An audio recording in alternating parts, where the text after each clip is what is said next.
नमस्कार। आप सभी के भीतर बैठे परमात्मा को नमस्कार करता हूँ। राधा स्वामी जी।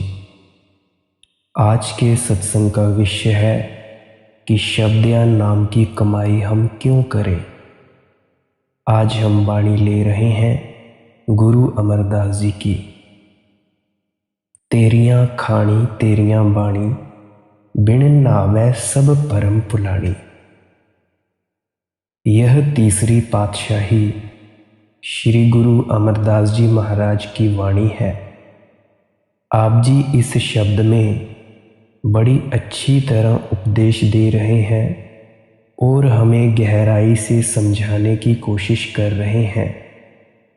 आप जी हमारे ख्याल को हर प्रकार के वहमों, भ्रमों, संकल्पों, बाहरमुखी साधनों में से निकालते हैं और हमारे अंदर केवल एक शब्द या नाम की कमाई करने का शौक और प्यार पैदा करते हैं।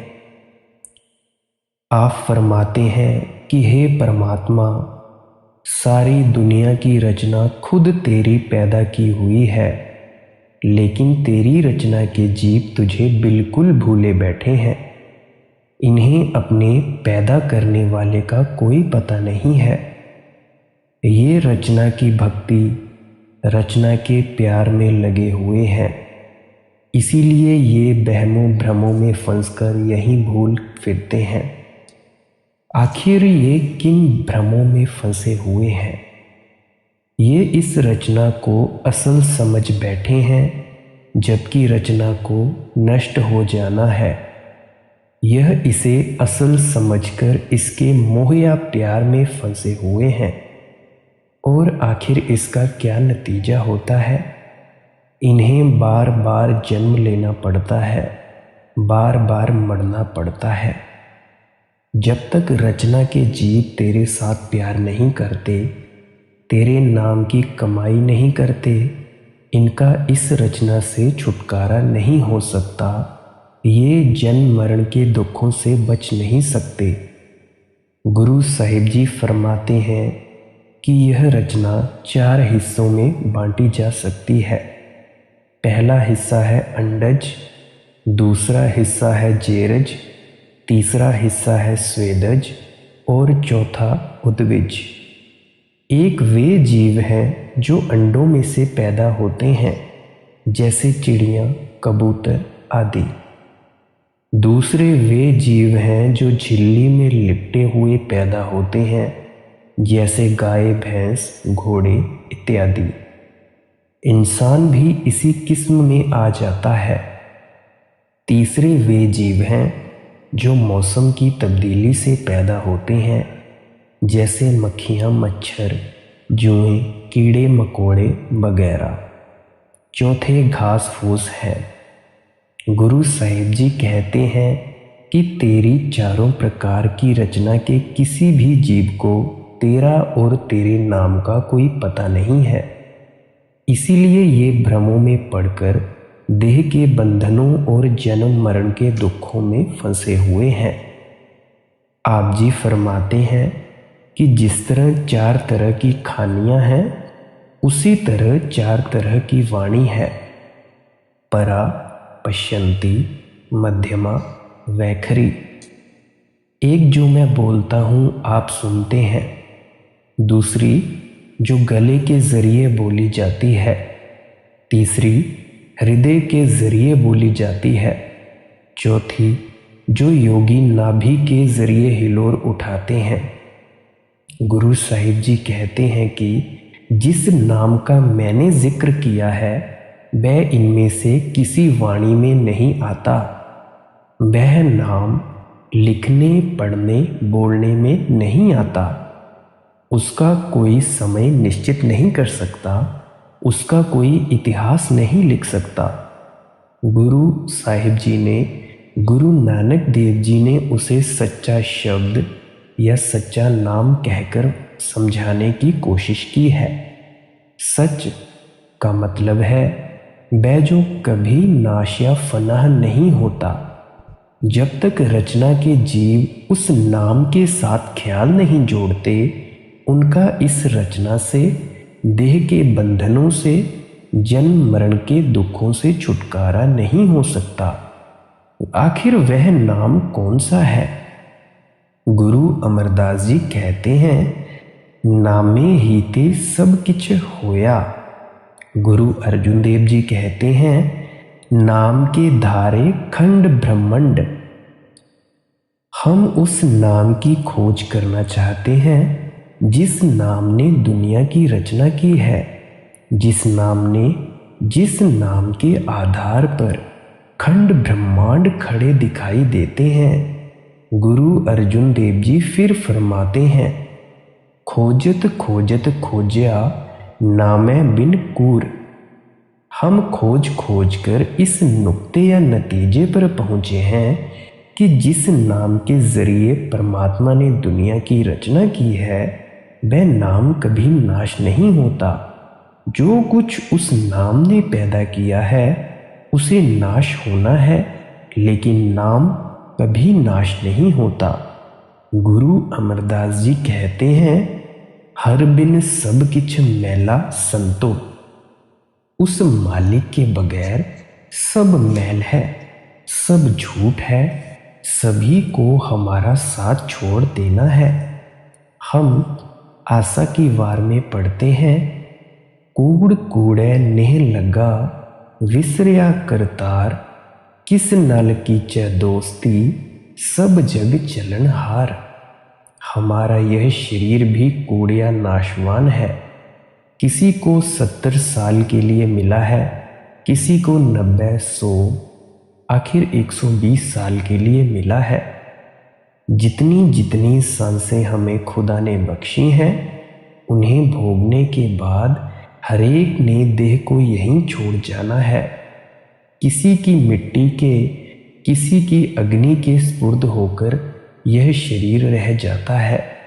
देह में बैठकर हम जिन शक्लों पदार्थों को अपना समझे बैठे हैं, वे किस तरह हमारा साथ दे सकते हैं? गुरु साहिब जी कहते हैं कि यह कूड़ इस कूड़ के प्यार में फंसा हुआ है, उस सच्चे परमात्मा को भूला हुआ है। आप जी समझाते हैं कि सारी दुनिया में नजर डालकर देखो, सिवाय एक परमात्मा के सब कूड़ है। केवल वह परमात्मा जिसने दुनिया की रचना की है, जो कभी नाश नहीं होगा, कभी फना नहीं होगा, वह एक परमात्मा ही हमारी भक्ति, हमारे प्यार, हमारी पूजा के काबिल है। गुरु नानक साहिब जी फरमाते हैं, मात पिता मैया देह से रोगी रोगी कुटुंब संजोगी। हमारे माता पिता ने भी हमारा साथ छोड़ देना है। अगर हम पर किसी का सबसे ज्यादा एहसान है तो वह हमारे माता पिता का है। वे हमारी परवरिश के लिए कितने कितने दुख और मुसीबतें उठाते हैं, कितने कितने अच्छे उसूलों को कई दफ़ा कुर्बान करते हैं। लेकिन गुरु साहिब कहते हैं, ये भी हमारा साथ नहीं देंगे, इनके साथ भी हमारा लेन देन का संबंध है, गर्जों का प्यार है। यह जो कुछ भी हम आंखों से देखते हैं, जो भी माया है, यह वृक्ष की छाया के समान है। यह कभी किसी के पास है, कभी किसी के पास है। हमने सदा के लिए किसी का साथ नहीं दिया। जो जायदादें, हवेलियां, मकान, धन दौलत, रुपया पैसा आज हमारे नाम पर चढ़ा हुआ है, यह पहले हमारे बुजुर्गों के नाम भी चढ़ा हुआ था। जब हमने उनके नाम नहीं रहने दिया तो हमारे नाम कौन रहने देगा? गुरु साहिब जी कहते हैं, माया भी रोगी है, हमारी देह भी रोगी है। कुटुंब, रिश्तेदार, बहन भाई, यार दोस्त, इनसे भी लेन देन का संबंध है, गर्जों का प्यार है।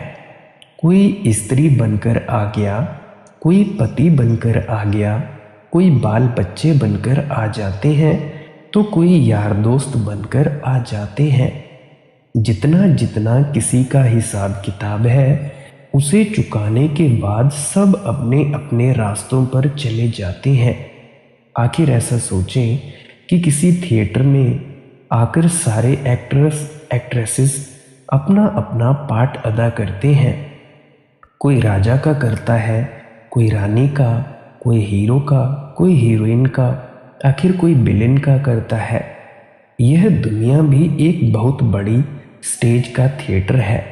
हम अपने अपने कर्मों के अनुसार अपना अपना पार्ट अदा करने में लगे हुए हैं, लेकिन पार्ट अदा करते करते भूल जाते हैं कि इनसे लेन देन का संबंध है, गर्जों का प्यार है।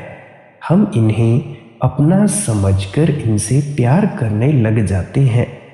ये हमारे बनते नहीं, हम घबरा जाते हैं और रोना शुरू कर देते हैं जब ये हमें छोड़कर चले जाते हैं।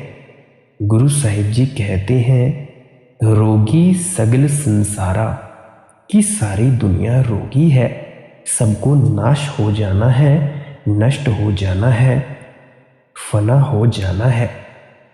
सिर्फ एक परमात्मा ही है जो कभी नाश नहीं होता।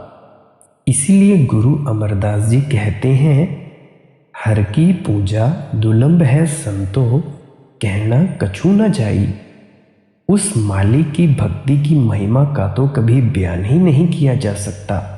हम बेटे बेटियों की भक्ति करते हैं, कौमों, मजहबों, मुल्कों की भक्ति करते हैं, धन दौलत की पूजा करते हैं। ये पदार्थ हमारी भक्ति, हमारे प्यार के काबिल नहीं है। इनका प्यार, इनकी भक्ति हरेक को बार बार खींचकर देह के बंधनों की तरफ ले आती है। एक ही चीज हमारी भक्ति और प्यार के काबिल है, वो है परमात्मा, परमेश्वर। हमारी आत्मा उस परमात्मा का अंश है। हम उस सतनाम समुद्र की छोटी छोटी बूंदें हैं। जब तक उस मालिक की भक्ति करके उस मालिक से मिलाप नहीं करेंगे, हमारा देह के बंधनों से, जन्म मरण के दुखों से कभी छुटकारा नहीं हो सकेगा। गुरु साहिब जी कहते हैं कि हम शब्द के जरिए, नाम के जरिए मालिक की भक्ति कर सकते हैं। जो भक्ति उस मालिक को मंजूर है, वह शब्द की कमाई है, नाम की कमाई है। गुरु अमरदास जी कहते हैं, सच्चा शब्द सच्ची पत हुई, बिन नावै मुक्त न पावै कोई। केवल सच्चे शब्द की कमाई करके ही हम सच्ची इज्जत या मालिक से मिलने का फक्र हासिल कर सकते हैं। उस नाम की कमाई के बिना कभी मुक्ति प्राप्त करने का, देह के बंधनों से छुटकारा प्राप्त करने का सवाल ही पैदा नहीं हो सकता। गुरु नानक देव जी कहते हैं, बिन नावै को संग न साथी, मुक्तै नाम त्यावण्या। कि भाई अच्छी तरह इस बात को मन में बिठा लो कि उस नाम की कमाई के बिना ना तू कभी मुक्ति हासिल कर सकेगा, ना इस दुनिया से कोई चीज पल्ले बांधकर साथ ले जा सकेगा। केवल एक नाम की कमाई ही है जो तेरा साथ देगी। बाकी सब दुनिया की चीजें यहीं रह जाएंगी। गुरु अमरदास जी समझाते हैं, संतो गुरुमुख पूरा पाई, नामो पूज कराई। कि कोई मालिक का भक्त और प्यारा मिल जाए, वह नाम की कमाई करने का तरीका और साधन बता दे, तब हम मालिक की भक्ति और पूजा कर सकते हैं, मालिक से मिलाप कर सकते हैं। फिर रचना से हमारा मोह या प्यार निकलता है और हमारे अंदर रचना करने वाले का मोह या प्यार पैदा होता है। गुरु अर्जुन देव जी कहते हैं, संत जनों मिल भाइयों, सच्चा नाम संभाल, तोसा बंधो जीव का, इथे उथे नाल। गुरुमुखों के पास जाकर सच्चे नाम की कमाई करो। यही एक चीज है जो पल्ले बांधकर हमें साथ ले जानी है। इसे हासिल करके यहाँ भी जिंदगी के 4 दिन सुख और शांति से कट जाते हैं और इसी के जरिए वापस जाकर परमात्मा से मिल जाते हैं। गुरु साहिब जी कहते हैं कि हमें उस नाम का पता नहीं है, हमने रचना में आकर उस नाम के साथ ख्याल नहीं जोड़ा, इसलिए हम दुनिया के जीव वहमों भ्रमों में फंसकर यहीं दिन रात भूले फिरते हैं। गुरु नानक देव जी कहते हैं, शब्द मरै सो मर रहे, फिर मरै ना दूजी पार। आखिर जो उठते बैठते चलते फिरते अपने ख्याल को शब्द या नाम के साथ जोड़ लेते हैं, वे हमेशा के लिए मर जाते हैं। उन्हें फिर कभी जन्म मरण के दुखों में नहीं आना पड़ता। गुरु अमरदास जी ने खोलकर प्रचार किया है, बिन नाबै होर पूज न होबी, परम पुली लोकाई। अच्छी तरह इस चीज को मन में बिठाएं कि उस नाम की कमाई के बगैर मालिक की कोई भक्ति नहीं है, मालिक की कोई पूजा नहीं है। दुनिया के जीव भ्रमों में फंसे हुए हैं। कोई सरोवरों में स्नान करना मुक्ति समझे बैठा है, कोई मंदिरों मस्जिदों गुरुद्वारों या सत्संगों में आना जाना ही मुक्ति समझे बैठा है। कोई बेटे बेटियों को त्याग कर जंगलों पहाड़ों में छिपना ही मुक्ति समझे बैठा है। कोई जटाएं रखने में लगा हुआ है, कोई कान चिरवा लेता है, तो कोई जिस्म पर भभूत लगाने में और कई खास तरह के कपड़े पहनने में लगे हुए हैं और उसी को मुक्ति समझे बैठे हैं। गुरु नानक साहिब जी की वाणी है, नाम बिसार चलह अनमार्ग, अंत काल पछताही। कि तुम नाम की कमाई करने का रास्ता छोड़कर जिस भी तरीके पर जिस भी रास्ते पर चलने की कोशिश करोगे, आखिर मौत के समय पछताना पड़ेगा कि इतने कीमती वक्त को, बड़ी मुश्किल से मिले इंसान के जामे को फिजूल खो दिया, बहमों भ्रमों में फंसकर खराब कर दिया। आखिर हमें क्यों पछताना पड़ता है? बिन नाबै दर टोई नाही, ता जम करे खुआरी। उस नाम की कमाई के बिना कोई मालिक के घर नहीं पहुंच सकता। बेकार में यमदूतों के हाथों खराब होना पड़ता है, बार बार इसी दुनिया में आना पड़ता है। हाथी के पाँव में सबका पाँव होता है। आखिर जब तक पूजा पाठ दान पुण्य का जो भी फल है वह सब शब्द या नाम की कमाई में आ जाता है। जब हमारी जबान पर दिन रात सिमरन चढ़ा हुआ है तो आप सोचें इससे बड़ा जप और कौन सा हो सकता है। जब हम मालिक के हुक्म और रजा में रहते हैं तो इससे बड़ा तप और कौन सा हो सकता है। जब महात्मा के स्वरूप को 24 घंटे साथ साथ लिए फिरते हैं तो इससे बढ़कर पूजा और कौन सी हो सकती है। जब अंदर अनहद नाद वाणी को सुनने में लगे हुए हैं तो इससे बड़ा पाठ और कौन सा होगा। जब शब्द या नाम के अमृत को पीकर मन ही दुनिया से उदास और उचाट हो जाता है तो इससे बड़ा वैराग्य आखिर कौन सा हो सकता है। न घर छोड़ने की ज़रूरत है, न बेटे बेटियों को त्यागने की ज़रूरत है, न हमें कोई ज़ात बदलनी है, कौम बदलनी है, न मज़हब बदलना है। दुनिया में रहना है, बहादुर बने रहना है और दुनिया में रहते हुए ही दुनिया की मैल में नहीं लिबड़ना है। गुरु नानक साहिब जी कहते हैं, जैसे जलमह कमल निरालम, मुरगाई न साणै, सुरत शब्द भव सागर तरिए, नानक नाम बखाणै। कि भाई मुर्गावी पानी में रहती है, जब उड़ती है सूखे पंखों से उड़ जाती है। कमल के फूलों की जड़ें पानी के अंदर होती हैं, फूल पानी के बाहर रहता है।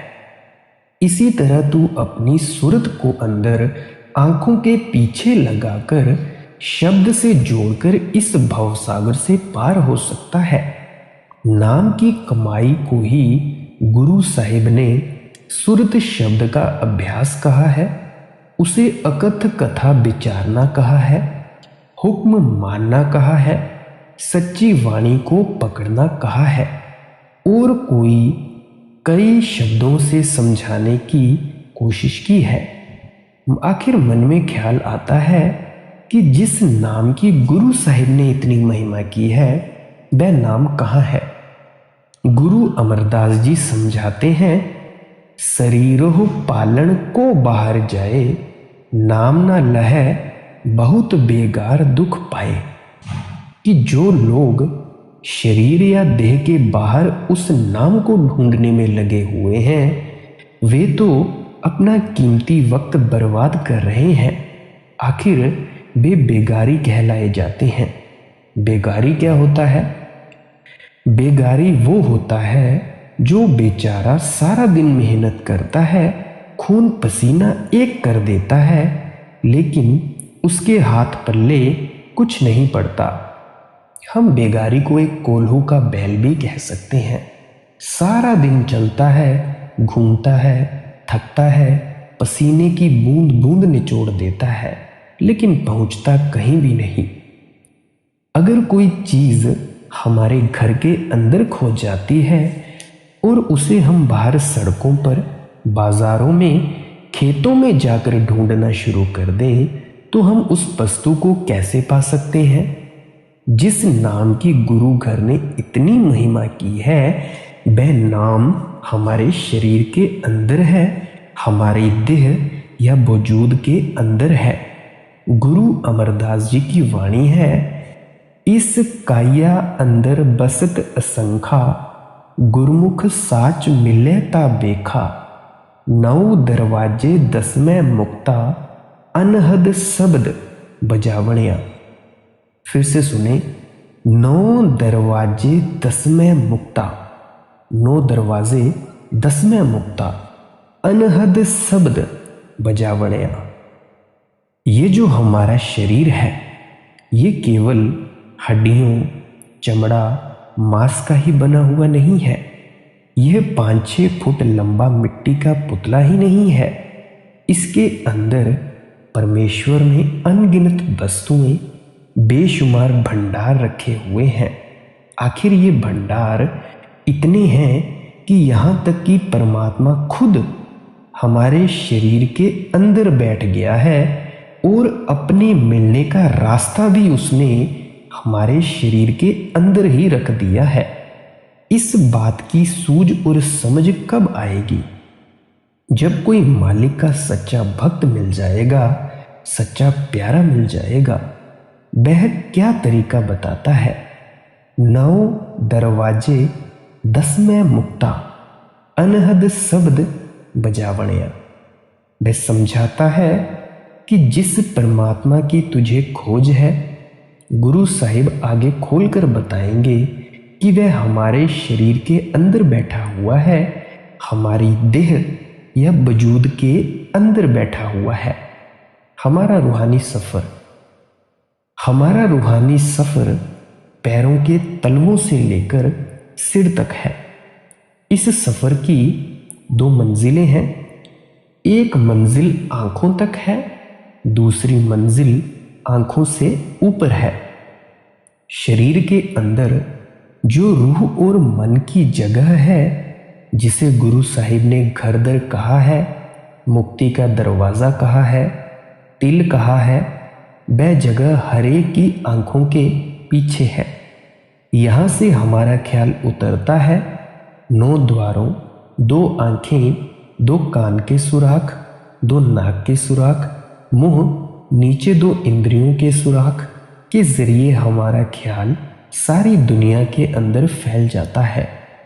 यहाँ बैठे हमें कभी बाल बच्चों का ख्याल आता है, कभी घर के कारोबार का ख्याल आता है, कभी दुकान के ग्राहकों का ख्याल आता है। मन कभी किसी का टिक कर नहीं बैठता। ये बात तो सच है। किसी न किसी चीज की सोच और विचार में लगा ही रहता है। इस फैले हुए ख्याल को संत महात्माओं के समझाने के मुताबिक सिमरन और ध्यान के जरिए फिर वापस लाकर आंखों के पीछे और बीच में इकट्ठा करना है। वह हमारे घर का दरवाज़ा है। जिस घर के दरवाजे पर ख्याल इकट्ठा करना है, उस घर के दरवाजे की निशानी क्या है?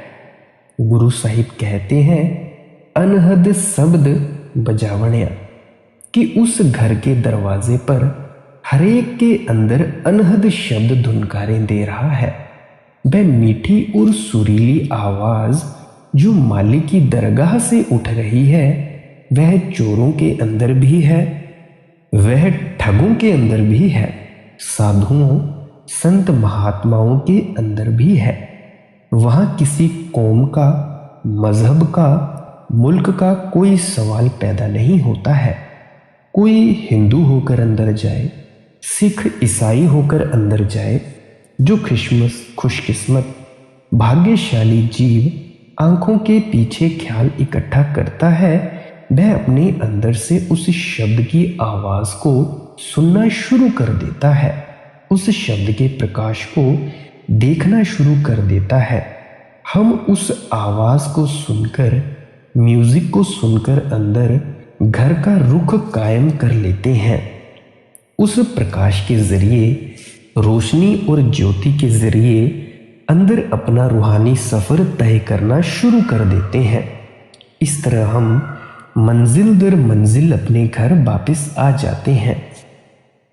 हुजूर महाराज जी एक मिसाल दिया करते थे कि अगर हम शाम को सैर करते हुए वहाँ से डेरे से कहीं बाहर निकल जाएं, अंधेरा हो जाए, रात हो जाए, हमें अंधेरे में पता न चले कि हम डेरा किस तरफ छोड़ आए हैं, तो हम डेरे पहुँचने के लिए क्या करते हैं?